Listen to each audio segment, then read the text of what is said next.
আজ আমি বানাবো মৌরলা মাছের বাটি চচ্চড়ি। এই রান্নাটা খুব সহজেই আপনারা বানিয়ে ফেলবেন। এটা আমি আজকে মাইক্রো ওভেনে আপনাদের দেখাবো।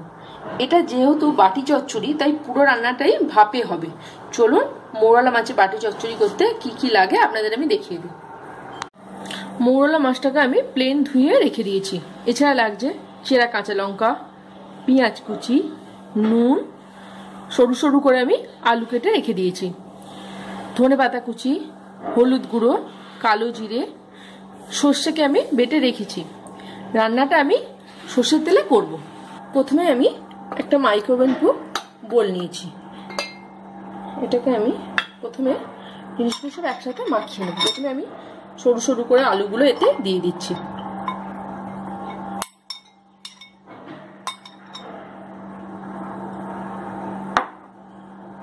পেঁয়াজ দিয়ে দিচ্ছি,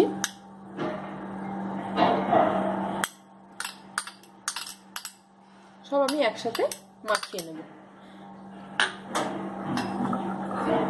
মাছগুলো আমি দিয়ে দিচ্ছি। মাছগুলো আমি সব দিয়ে দিই।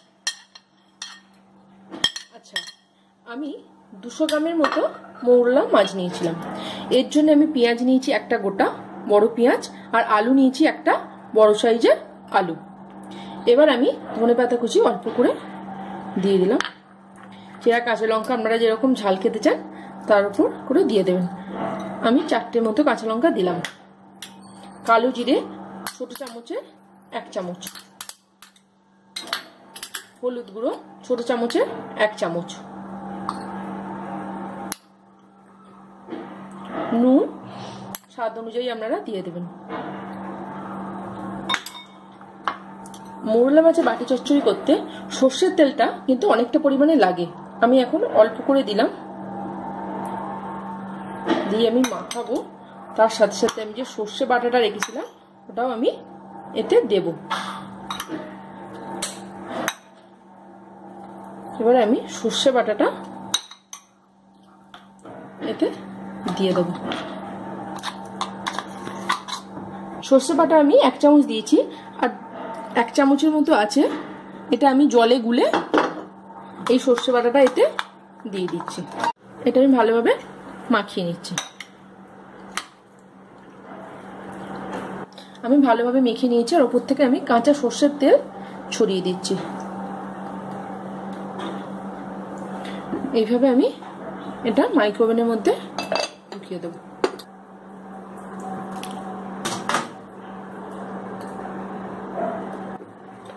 এটা আমি ভেতরে রেখে দিলাম। এটা আমি বন্ধ করে দিলাম। আমি এবার এটা টাইম করব 100%-এ 5 মিনিটের জন্য। এটা আমি অন করে দেবো। এবার আমি স্টার্ট করে দিলাম। আমার হয়ে গেছে। এবার আমি এটা বার করে নেব।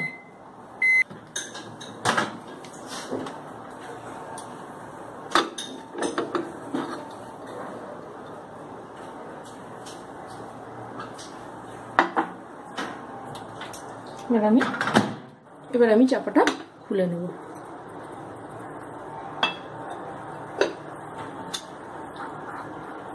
এবার আমি ওপর থেকে কাঁচা সর্ষের তেল ছড়িয়ে দেব, আর একটু জাস্ট গন্ধের জন্য। এই রান্নাটা আপনারা প্রেসার কুকারেও করতে পারেন। কিভাবে করবেন আপনাদের আমি একটা ঢ্যাঁড়স ভাপা রেসিপি ছেড়েছিলাম, আপনারা ওটা ফলো করলে বুঝতে পারবেন। তবু আপনাদের একবার আমি বলে দিচ্ছি। একটা টিফিনের মধ্যে সর্ষের তেল টিফিনটা মাখিয়ে নেবেন, তার মধ্যে এই মশলা টিফিনের মধ্যে সবকিছু উপকরণ দিয়ে আপনারা প্রেসারের মধ্যে এটা বসিয়ে দেবেন। প্রেসারে যখন বসাবেন আপনারা দেখবেন যেন ঢাকনার নিচে জলটা থাকে, আর 2টো সিটি পড়লে আপনারা ওটা নাবিয়ে নেবেন। এবার আমি এটা পরিবেশন করব। আমি ওপর থেকে ধনেপাতা কুচি ছড়িয়ে দিচ্ছি।